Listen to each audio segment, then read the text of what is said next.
adlaw sa tanan. Ako si Itan Marcos Pilos pa. Ako si Clint Jan Di Salunoy. Ako si Carl Remelia. Ako si Vince Bidikin Bacos. Ako si Marcelino Tipos. Karon kami nagkuhan sa among vlog sa Naga, Cebu City. Ang St. Francis of Assisi Church, usa sa pinaka-importanteng historical landmarks diri sa Naga City.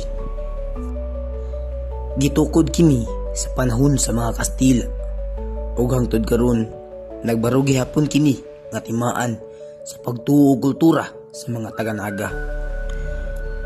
Ang simbahan adunay baroque style nga disenyo nga paboritong estilo sa mga simbahan sa panahon sa mga Espanyol. Ang mga bato ug kahoy nga gigamit nagpamatuod sa kalig-on ug maayong pagpaningkamot sa mga tawo sa una. Sulod sa simbahan, makita nato ang makaraang rebultong altar nga gipangreserbahan tud karon. Usa kini sa mga ebidensya, tradisyon ug kasaysayan sa dakbayan. Dakan mga importanteng nga hitabo ang nahitabo dinhi gikan sa mga kasal, bunyag ug sa misa sa mga tuhod nga niagi henerasyon. Ang simbahan sa St. Francis of Assisi padayon nga saksi sa pananampalataya ug kultura sa mga taga-Naga.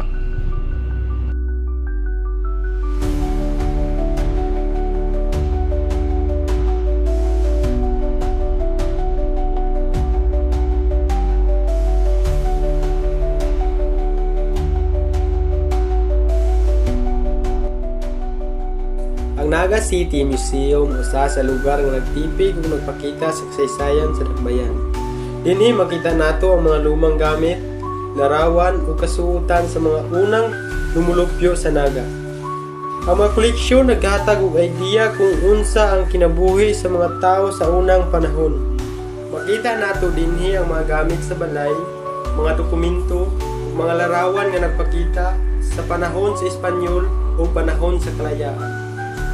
Ang museo usa ka paalala sa atong kagikan ug sa mga tawo nga nagtabang sa pagtukod sa dakbayan. Ang tumong sa museo mao ang pagreserba sa kultura ug kasaysayan sa Naga. Aron ang mga kabatan-unan makakat-on kung unsa ka importante ang kagahapon. Naga Museum usa sa kalugaran na napakita sa mga kasaysayan ug kultura sa dakbayan sa Naga. Diri nato makita sa mga larawan, gamit ug mga artifact na nagpadayon sa kaanyang sa atong lokal nga kultura.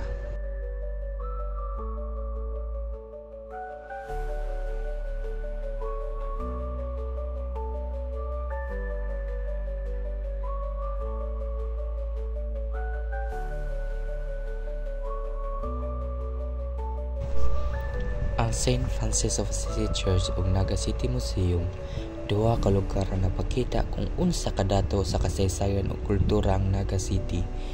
Ang simbahan nagrepresenta sa pagtuo ug relihiyosong tradisyon, samantala ang museo nagproserba sa mga stories ug kultura sa mga katawhan.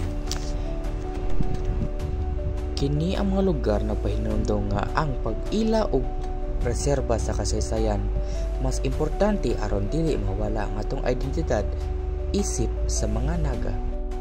Naagi sa pag-atiman o pagbanalipod sa mga hinungdanong dapit o mga talaan sa atong kagahapon, mapahulagway nato ang mga sugilanon, tradisyon o kinaiyahan nga naghulmas sa katawhang nagwenyo. Sa ingon, dili mawala ang atong pagkahulagwa isip mga taga-Naga ug mapadayon nato ang pagpanamkom sa kultura nga naghiusa kanato gikan sa kaliwatan ngadto sa kaliwatan.